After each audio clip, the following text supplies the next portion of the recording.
Coucou, je voulais te faire une vidéo pour te dire comment se connecter à son cœur, comment conjuguer sa vie pro avec ce que te dit ton cœur. Avant, si tu veux, j'avais fait une vie basée sur des croyances sociétales, sur l'ego, de posséder, de se marier, d'avoir une maison, d'avoir des enfants. Je ne regrette pas du tout. Merci pour ça.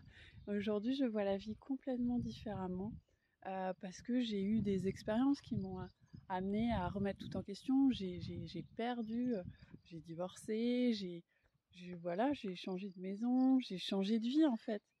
Et là, je me dis, bah, tout peut s'écrouler du jour au lendemain, mais moi, c'est que pour du mieux. Voilà, c'est un très bon moment, hein, voilà, pas de quiproquo. Mais maintenant, voilà, c'est autre chose, ma vie avance. Et donc, j'étais coach de vie, je me suis lancée là-dedans. Et voilà, j'ai là l'idée des retraites spirituelles en van. Et je me dis, ouais, mais attends, là, c'est encore par rapport à l'argent, mais aussi d'aider les gens, bien sûr. Mais il y a un rapport à l'argent. Et je me dis, ouais, s'il n'y avait pas l'histoire de l'argent, qu'est-ce que tu ferais? Quel serait ton grand rêve maintenant que tu sais coacher, que tu sais amener des gens en retraite? Qu'est-ce que tu as envie de faire d'autre et de plus, en fait? Et moi, mes valeurs hautes, c'est l'environnement, l'écologie. Et je vois, en fait, depuis un moment, des personnes qui m'inspirent. Et je me dis, c'est trop cool, j'ai envie de comprendre comment, voilà, moi, j'aide les gens à passer à l'action, à oser entreprendre. Et je me dis, comment eux, ils entreprennent, en fait? Comment ils sont arrivés à faire, voilà, la traversée du Mékong, traversée de l'Australie, planter des arbres, enfin, faire des startups. Comment ils ont réussi tout ça? Est-ce qu'ils ont eu les mêmes blocages? Est-ce qu'ils n'ont pas peur? Et moi, j'avais envie de, pas juste, tu vois, de mettre en avant le projet, ou la start-up, ou le produit, ou la low-tech. Low-tech, donc innovation à faible coût environnemental et faible coût technologique, on va dire. Et donc, du coup, comment ils fonctionnent, eux, dans leur tête, quand ils ont l'idée? Comment ils arrivent à aboutir à cet objectif? Et donc, du coup, ben, j'avais vraiment ce rêve-là. Et là, je me suis dit, ok, j'y vais. Donc, j'ai eu l'opportunité avec Rémi Camus, j'ai traversé la France, j'ai fait 8 heures de bagnole, j'ai pas dormi de la nuit, je suis même perdue en forêt. Enfin, j'ai interviewé ce matin et je me dis, ouais, en fait, là, je l'ai fait avec le cœur. Je gagne pas d'argent. Mais finalement, quand tu marches avec ton cœur, l'abondance arrive après. J'ai pris un épanouissement dingue à faire cette interview, à parler avec lui, avec ses amis, voilà, à vivre cette expérience de bivouac, de barbecue, voilà, au bord de la Loire. Voilà, c'est enrichissant pour moi, c'est épanouissant. C'est une expérience qui ne va pas se produire tous les jours. Je la refais ce soir, je dors en plus sur place, pas dans le van.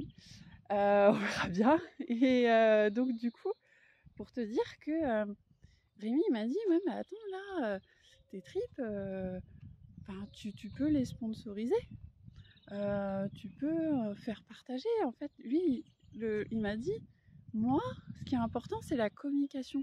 Voilà, je fais pas juste traverser le Mékong. Pour moi, en fait, ça sert à rien. Bah, moi, comme je te dis, j'ai souvent l'impression que ma vie est banale. Et je me dis, ouais, en fait, mes road trips, c'est une introspection personnelle.